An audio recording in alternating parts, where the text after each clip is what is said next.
coming May 25th will mark the 40th anniversary of a little-known sci-fi B-movie called Star Wars. And to celebrate this momentous Ruby anniversary, the corporate overlords of that galaxy far, far away have chosen that date to release the long-awaited, highly anticipated sequel...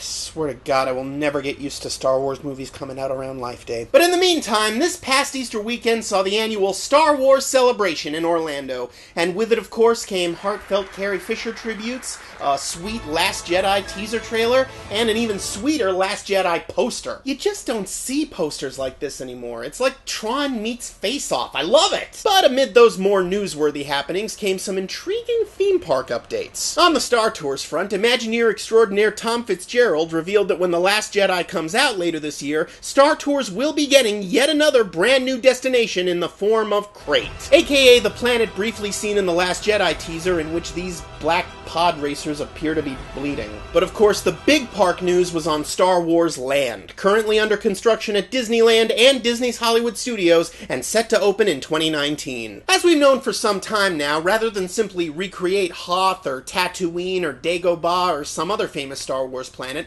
they're creating a whole new world. And yes, I see what I did there too, thank you for noticing. Now, they still haven't revealed the name of this dazzling place you never knew, although there have been rumors that it may or may not show up in future Star Wars movies. And that's actually kind of a bold move by Disney standards. I mean, sure, there's nothing all that risky about a theme park land based on the most popular and influential film series of all time, but considering how much of Disney parks these days are designed specifically to shove as many member berries down your throat as humanly possible, actually inventing and building a whole new planet actually gets a point for creativity. Did you know we built planets? Oh, yes. Fascinating trade. The backstory is that this planet is basically the galactic equivalent of Radiator Springs. It was a vibrant trading port back in the pre-hyperspace days, but has since largely fallen into irrelevance. So now the place is crawling with rogues and smugglers and bounty hunters and all that good stuff. It's the galaxy's second most wretched hive of scum and villainy. They revealed some new concept art, making sure to emphasize how much of it was inspired by Ralph McQuarrie's legendary work. They showed some nice aerial shots of the Anaheim construction and revealed what looks a lot like full-sized AT-AT walkers being built in one of the show buildings. They teased that they're making lightsabers that look more realistic than ever. They'll have blue milk for sale if that floats your boat. And they're promising an extra level of immersion that we haven't quite gotten from any Disney parks before. The concept of streetmosphere, or actors wandering the grounds in character interacting with you, has existed at Disney parks since Disney MGM opened in 1989. But Star Wars Land promises a whole new level of it. That's right, fight choreography will be happening all around you. Not just on the stage of some stunt show, but right in front of you, the hapless guest. This doesn't quite seem like the smartest idea in the world from a safety standpoint, especially if super realistic lightsabers are involved, but hey, if they pull it off, they pull it off. Although even if this idea does make it to the opening, it sounds like exactly the kind of thing that's probably going to get pulled after a couple months after one or two too many accidents with overzealous guests, so enjoy it while you can. But even more than that, they're promising that once you set foot in Star Wars Land, you will become an active part of the Star Wars story happening all around you. You'll get to talk to the various characters and go on missions with them and help out the Resistance or help out the First Order if you're so inclined. So they're basically ripping off Knott's Berry Farm's Ghost Town Alive, but in Star Wars? So it's Space Ghost Town Alive? Are they gonna freeze Tiny Mayfield in carbonite? Well, I guess it's just Disney continuing their grand tradition of kinda sorta ripping off Knott's. Knott's built the Calico Mine Ride, so Disney built Big Thunder Mountain. Knott's built the Timber Mountain Log Ride, so Disney built Splash Mountain. Knott's promoted ABC, so Disney promoted ABC. And Disney just keeps getting away with it because man-children like me, who should be calling them out on it, don't care enough to notice. I guess Knott's Boysenberries are no match for Disney's member berries. Well, I'm done with that noise. I am not getting suckered into nostalgia ever again. Get the opportunity to ride inside the Millennium Falcon.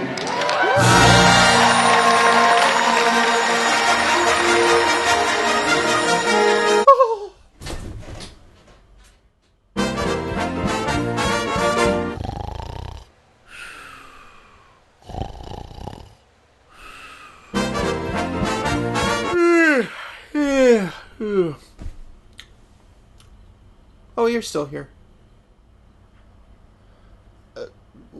Where was I? The Millennium Falcon.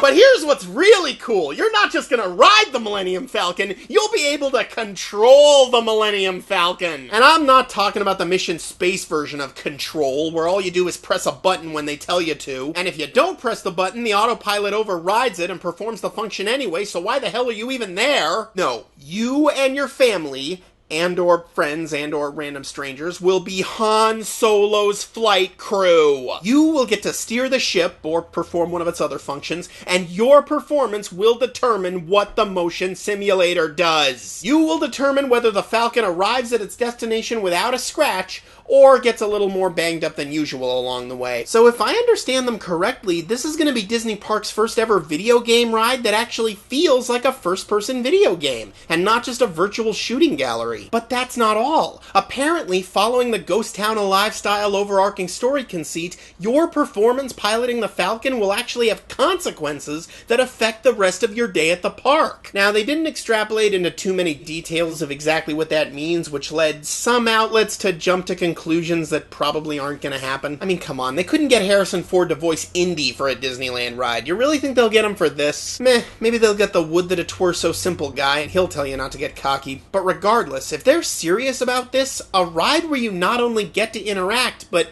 how you interact affects the rest of your day at the park even after you exit the ride, that's kind of huge. That's never been done before by any park, to my knowledge, unless you count getting wet on Splash Mountain and staying wet for an hour or so. After you exit the Haunted Mansion, they don't trick out the bathroom mirrors to make it look like a ghost is really following you home. Excuse me. Stupid Class 4s. If they really pull this off, this will take the theme park experience itself to an entirely new level. But that's a pretty big if. I mean, how would anyone even recognize you? At Knott's, they just do it from memory because Knott's usually isn't that crowded. Ghost Town tends to live up to its name. Disney has a zillion kajillion people in the park at all times. Things are gonna get complicated. I guess in Florida they could track you with those stupid wristbands, but they don't have those in California. Oh my god, this means those stupid wristbands are coming to California, aren't they? Well, regardless of how or even if they could make that happen, it certainly seems like Star Wars Land is a huge stepping up of Disney's already considerable game. I mean, they totally could just get away with throwing some random cheap crap together and slapping the Star Wars logo on it. But instead, they're doing what companies like Disney should do when they've got a sure thing on their hands. They're using its sure-thingedness as an excuse to actually experiment and try new things. And to that end, this might be a little too much to hope for, but if there's any Disney executives in charge of this project out there watching, for some reason, I don't know, maybe you lost a bet or something, I have but one humble request. Please, don't actually call it Star Wars Land. I mean, Star Wars Land is an adequate placeholder name until we learn its real name, but it just feels too tacked on and slapped together to be anything but a placeholder name. The characters in the Star Wars movies don't know they're in a movie called Star Wars. No character ever even says the phrase Star Wars, so it wouldn't make any sense in-universe, especially if you're really trying to go the extra mile with in-universe immersion. I hope they have the guts to just straight up name the land after the new planet they've invented. Or at the very least, if Star Wars has to be in the name because branding, please don't end it with land. Hell, most of the best scenes in Star Wars don't take place on land. They take place in spaceships, in space. I mean, not to be pedantic, but a star doesn't even have land to go to war over. It's a massive incandescent gas. And also, the suffix land has been done. Adventure, frontier, fantasy, and tomorrow are all concepts, whereas Star Wars is a brand name. Slapping land onto it just feels icky. Yeah, I know Cars Land got away with it, but that's DCA. The rules are a little different there. Disneyland Park has opened 3 new lands since the 50s, and none of them have dared to have land in their names, so don't do it. Even I think it would be a smidge blasphemous, and that's coming from someone who routinely mocks what would Walt have done cultists. But ultimately, a Star Wars land by any other name would smell just as bad on the outside. And apparently, if recent guest surveys are to be believed, they're even considering adding a Star Wars resort hotel experience to Florida. And to make sure Star Wars doesn't get too overexposed in the meantime, on June 1st they are reopening the original Space Mountain. So if you haven't ridden Hyperspace Mountain yet, you've got one more month. Whatever Star Wars Land is called, I eagerly look forward to 2019 with tremendous anticipation. Until then, live long and prosper.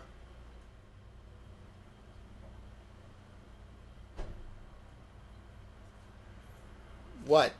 Teeny, teeny, teeny, teeny, teeny room. Teeny, teeny, teeny, teeny, teeny room. All the droids are void and full of gloom. Teeny, teeny, teeny, teeny, teeny room. Welcome to our traveling desert dump. Owen, Lars, and Baru. Buy this protocol droid and this astromech, and we'll throw in Wall-E 2. One aspect of the Star Wars Land construction is they've had to reroute Rivers of America, and for the first time, Critter Country will not be a cul-de-sac. It will not be a dead end. There will actually be a path from Critter Country to Star Wars Land, and they've built the first part of it. We are literally about to step on ground on Disneyland that we have never stepped on before. Oh, that feels good. We are quite literally taking our first steps into a larger world. And it ends there, but it's a start. Let's see what's behind the door. Another door. It's Doorland, the happiest place on Door. Hey guys, let's go to Star Wars Land. Sorry, I stole your bit. It was painful to do that bit, so I'm glad I have a cover band now. Keep running into that wall till it falls down. There you go. Yes, dance, puppets, dance. Teeny, teeny, teeny, teeny, teeny room. Teeny, teeny, teeny, teeny, teeny room. Watch Pollyanna Jones and the Temple of Doom. Teeny, teeny, teeny, teeny, teeny, teeny room. Oh, and by the way, So, what's the plan? Breaking out the Guardians, pal. Come celebrate the all-new Guardians of the Galaxy Mission Breakout during the Summer of Heroes only at Disneyland Resort.